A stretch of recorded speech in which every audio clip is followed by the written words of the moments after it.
back, and I'm really glad you're here because I'm going to introduce a couple of folks in just a moment that have pulled off something that had to be done. I mean, it just had to be done. Not only brings recognition to our town, it could not come at a better time. Now, a word of caution. My name is Sam Jones. Very simple name. So you can imagine how difficult it might be for someone with a simple name to avoid being a simple person. I go through that regularly. Particularly, though, when I have to talk with someone who does not have a simple name. So if both of our guests will just be gentle, I'm going to try to get through this. Don't laugh. I haven't even started. All right. First of all, let me introduce, oh, God help me, Naja Hilton. Yes. Yes. All right. And also our other guest is Kurish Ali Lasana. Quraish Ali Lansana, but you may call Alasan. Lansana, but Close enough. you may call me Q. Q, man, if you were here, I'd hug you. All right. What you guys have done is wonderful. You have come up with a book for young folks that, well, I'm going to let you talk about it. You don't need it from me. Tell me about this book and tell me how you came together to work on it. Naja, would you like to begin? Sure. My part is the easier part. It was Q's idea. So Q and I have worked together in lots of capacities for several years, and he contacted me and asked me if I wanted to work on a kid's book about Greenwood with him.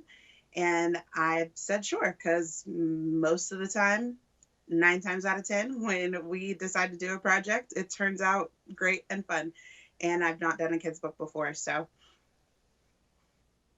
I think for both of us, it was important, Sam, for us because we're both educators. Naja is a teacher in Oklahoma City district. I am on faculty at Oklahoma State University and have been involved in K-12 education for decades in Chicago primarily, but also a little bit in Tulsa since I've returned to Oklahoma. But I think it was important for both of us to be able to present this history, in particular what Greenwood was prior to the massacre.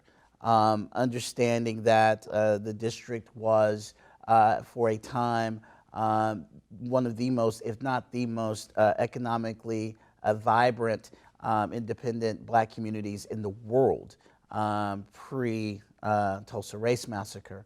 And we really wanted to highlight for young people of all ethnicities, but certainly for young black children, what Greenwood was, what that neighborhood was, the economic vitality, the entrepreneurship, the sense of community and of safety in the face of the, perhaps the most severe Jim Crow laws in the land at the time.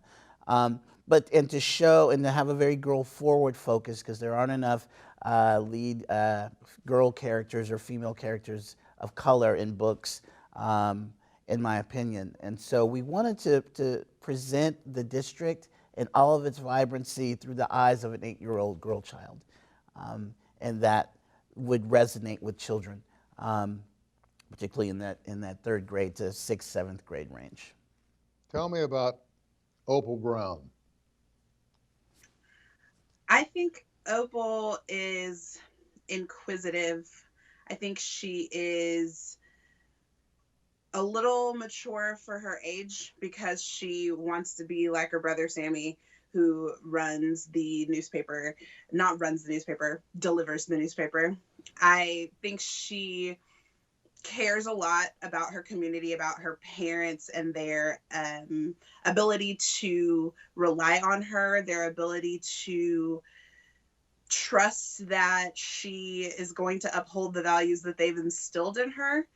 And I think that Sammy's dedication to the paper has kind of made her wonder what she can do for her community, because she sees him doing things for their community.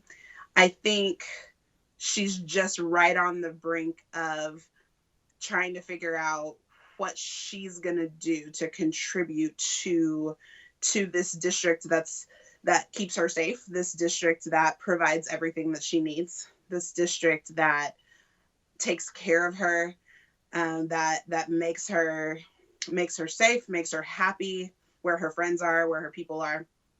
And I think she wants to be a part of it, and she's figuring out where her lane is in that regard. You know, it's always interested me to know that at one time there were approximately 40 black owned and operated newspapers in the state of Oklahoma. And this is all prior to the massacre. But then when you take a microscope and really take a hard look at Black Wall Street, it'll blow your hat off, because you had some really business savvy folks there doing business worldwide, if you will. Right. And they were making an impact. Right. For example, one of the founders, if you will, of Greenwood, of the Black Wall Street district, is a man named Simon Berry. And Simon Berry was gifted at being a mechanic, and so he worked on cars. Then he started the first bus line in Tulsa, and that bus line ran the length of the Greenwood district from Pine down to Archer or First Street, which is the furthest south that blacks could go into, South Tulsa, which is white Tulsa. That bus line was so successful that the city of Tulsa purchased it from Mr. Berry. And he, again, you mentioned savvy, Sam, he negotiated with the city to make sure that, one, the black bus drivers who drove that route would continue to keep their jobs even when the city purchased the bus route, and number two, that black riders would still be able to ride. Before he sold that, he went from the bus line to opening a charter plane service where he flew oil barons to their land, to their lots, to their digs in various places. And in today's numbers, Simon Berry was worth $2 million annually, a little over $2 million annually. And so that's very, very impressive when you think about it today, in terms of today's numbers, that kind of economic wealth and being able to share that wealth with other black folks in this very segregated Tulsa is pretty remarkable thing. And he was just one of many folks. There's John and Louisa Williams, there's O.W. Gurley, there's J.B. Stratford and his hotels. There's so many folks who created this community that was so economically independent that it made white folks jealous enough to burn it down and bomb it. And kill a lot of folk. And kill what I myself and most historians suspect is over 300 deaths. 36 blocks of property, schools, churches, hotels, businesses, and elegant homes, all destroyed, in the course of about 18 hours or so. Dr. Robert Turner is a friend of mine, and we've had him on the show to talk about the search for remains. And so far, that search, it's still ongoing. Right. So far, it hasn't yielded many, but there are stories and leads that they're pursuing, so that's not over yet. Far from over. No, it's far from over. Yeah. Yeah, we can get to the bottom of it and learn more through the efforts of folks like Dr. Turner. And there are other folks involved too. Right. Opal strikes me as an American child, not black, not white, not Hispanic, not Puerto Rican. She is an American child who needed to know more, as all children need to know more. I think the concept of this book is marvelous. And all the illustrations you got from Skip, how did you get him to follow your lead? Did you describe the illustrations that you wanted in it? Go ahead, Nazir. I was just gonna say we kind of highlighted some scenes that we were most interested in, but all of the direction of how he actually put the images together and the style with which he put them together, that's all him.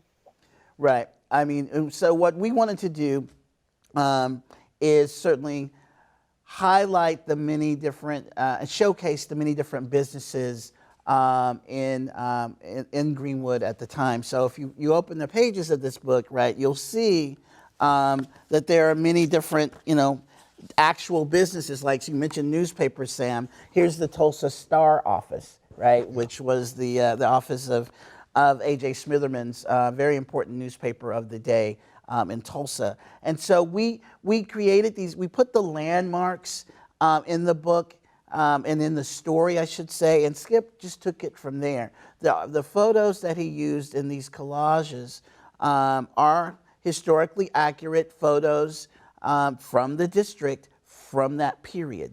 The color palettes that he used were the colors, the most popular colors of that era, particularly for black folks, but for folks, period. Those were the most popular colors of the day. And so he took a deep dive into the research and found the photos and created the kind of color bed, if you will, for these to be period accurate, yet live in today's sort of picture book world. Where is the book available?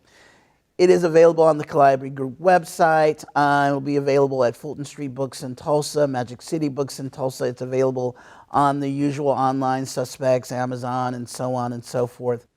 Fantastic. Hey, thank you both for taking time. I know when you're trying to move something like this, your time is not your own. Job well done, my friends, and I'm very proud to know you, and I'm proud of the job you did. Thanks for letting us be a part, all right? Thank you, Sam. We'll talk again down the road. That's all the time we have for this edition of Perspectives. Thank you for joining us, and we'll see you next time.